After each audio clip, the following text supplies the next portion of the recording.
Il y a des journées qu'on attend un peu plus que les autres et aujourd'hui, je pars enfin récupérer ma Tesla Model Y Long Range Propulsion à Seclin, près de Lille. C'est une version noire avec l'autopilote amélioré et la batterie 8L. Dans cette vidéo, je vous emmène avec moi pour découvrir ensemble comment se déroule la livraison, le check-up, les premiers réglages, les premiers kilomètres et la première recharge de cette batterie 8L de 20 à 80%, après avoir environ parcouru 220 km d'autoroute. On commence donc cette histoire à Reims, direction Lille, avec une petite étape tranquille pour commencer, un petit déjeuner en ville avant d'aller chercher la voiture. Ensuite, direction le Delivery Hub de Seclin, et petit clin d'œil, le taxi qui m'emmène jusqu'au centre de livraison, c'est une Tesla Model 3. Pour remettre un petit peu de contexte, j'ai commandé cette Model Y Long Range Propulsion le 27 février avec une livraison le 16 juin. On arrive ensuite au Delivery Hub avec tout ce qu'il faut pour patienter. À peine arrivé, on a tout de suite été accueillis pour présenter nos papiers d'identité et ensuite on a été guidé pour finaliser la récupération. On vérifie l'application, l'accès à la voiture, les cartes clés et les premières informations importantes. Et là, du coup, vous pouvez cliquer sur paramétrage, Ouais. passer à la position exacte, autoriser. Je laisse faire le tour. Ouais, ça Et va. la clé est plate, s'il y a votre comme vous pouvez le voir. Ok. Je suis là pour ça. Quand vous installez côté conducteur, il y a un tuto qui démarre. Ouais. Vous avez votre premier réglage. Ok, Après, super. s'il y a des questions, je suis là. Parfait, merci. Dans l'installation. Merci. Au premier regard, tout a l'air nickel. Avant de monter dedans, je prends quand même quelques minutes pour faire un check-up extérieur. Pour éviter d'oublier quelque chose, j'utilise un site de checklist dédié à la livraison de Tesla. C'est assez pratique parce que tu as tous les points à vérifier étape par étape directement sur le téléphone. Une fois le check-up terminé, on monte à bord et là la voiture lance directement le tutoriel de prise en main. Elle vous guide avec les premiers réglages, à savoir le siège, le volant, les rétroviseurs, le profil conducteur, quelques explications sur la navigation, la gestion de la climatisation et tous les paramètres de base. Tout se fait depuis l'écran central. Au début, c'est vrai que ça demande quelques minutes pour comprendre la logique, mais on s'y fait très vite. Donc la petite tentative d'association du compte Spotify, du coup je reçois directement une notification. Alors ça marche, et ici ça charge. C'est incroyable. Et là en 2 secondes.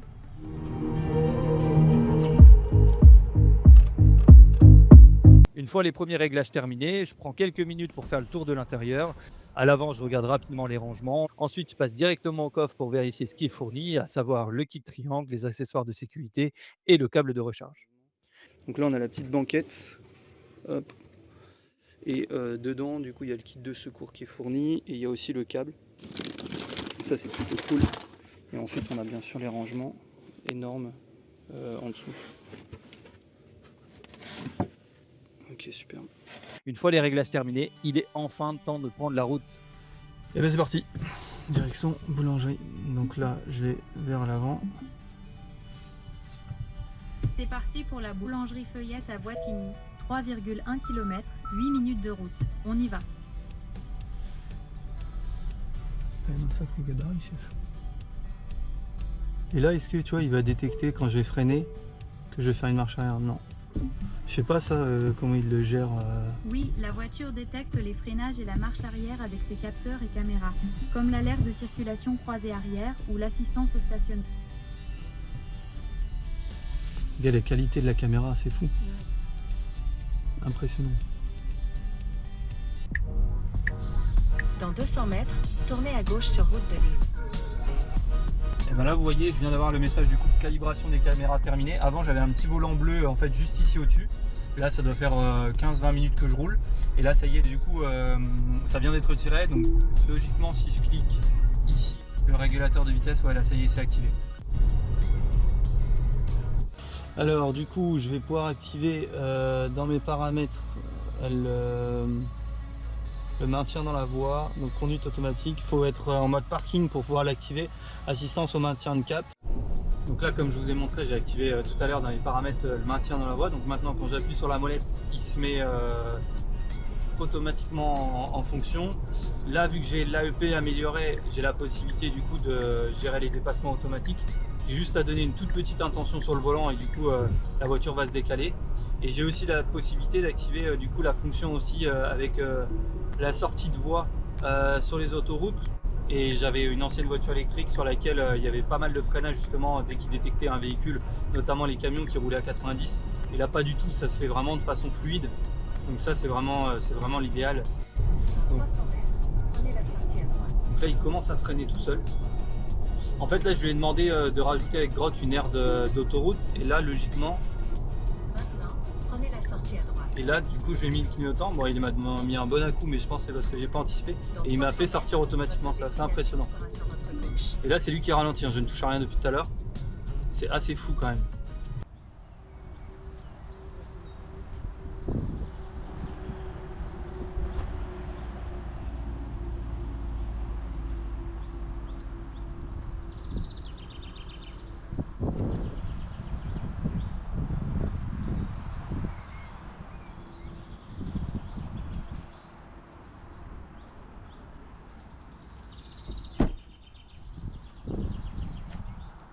Donc là, je viens d'activer mon trajet du coup vers le superchargeur de Leclerc Champfleury. Il a lancé le préconditionnement de la batterie et voilà un peu le trajet, ce que ça a donné. Sachant que j'ai fait quasiment que de l'autoroute entre 130 et 134 km/h. Donc là, on va bientôt arriver au superchargeur de Leclerc Champfleury. Pour information, du coup, j'ai reçu la voiture avec 70% de batterie. Vous allez arriver à votre destination. Et là, j'ai fait 220 du coup kilomètres. Pour arriver au superchargeur, il me reste 18%. À 18%, il me dit qu'il me reste 96 km. Du coup, comme ça, je vais aussi pouvoir tester le parking automatique. On va voir si ça fonctionne. Donc là, il détecte les places. Et par exemple, si je veux être là, hop, j'immobilise le véhicule. Je fais démarrer. Et là, c'est parti. Là, je ne touche plus à rien, ni à l'accélérateur ou au frein, ou au volant.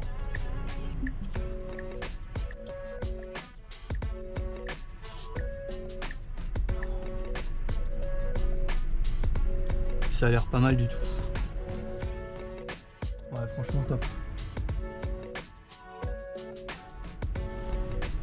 Ok, et ben top, j'aurais je pense pas fait mieux. Je vais directement ouvrir la prise de charge, comme ça je suis sûr de pas être embêté. Bon là tout bête, hein, je pense que vous connaissez, je vais prendre la prise, hop, je la mets, là j'ai le petit voyant bleu, ça clignote, et là c'est vert, donc je pense que ça veut dire que c'est bon. Et là du coup ça y est, ça part, limite de charge 80 et on est à 203 kW actuellement. Du coup il me dit qu'il reste 30 minutes pour passer du coup de 20% à 80%, sachant qu'il est 15h28. On va voir s'il respecte ce qu'il nous dit. Et là on peut voir qu'il m'a vraiment bien centré sur la place, hein. C'est nickel. Ça m'a pris 2 secondes, c'est parfait. Là je laisse recharger puis je reviens dans 30 minutes. Voilà, là il vient de m'indiquer recharge terminée à l'instant, 81% du coup, alors qu'il m'avait affiché 80% il y a 2 secondes. Et du coup j'ai 425 km d'autonomie, sachant que pour l'instant voilà, l'historique qu'il a c'est uniquement de l'autoroute. Alors, premier bilan de cette journée extrêmement positif. La livraison s'est bien passée, la prise en main a été rapide, la qualité perçue est vraiment bonne, le son est vraiment bon et le confort au rendez-vous. En revanche, je suis curieux de voir s'ils seront capables ou non d'améliorer encore un petit peu la vitesse de charge de la batterie 8L, mais pour mon utilisation avec une recharge principalement à domicile, ce sera largement suffisant. Il reste évidemment plein de choses à tester et à vous partager, notamment la personnalisation intérieure et extérieure du véhicule et l'installation et le test du commandeur. Si vous découvrez ma chaîne Horizon, ici je partage mes expériences autour de l'électrique, de la mobilité, de la tech utile, des accessoires et des road trips. Si ce genre de contenu vous intéresse, alors je vous invite à liker et aussi à vous abonner et j'espère vous revoir très bientôt.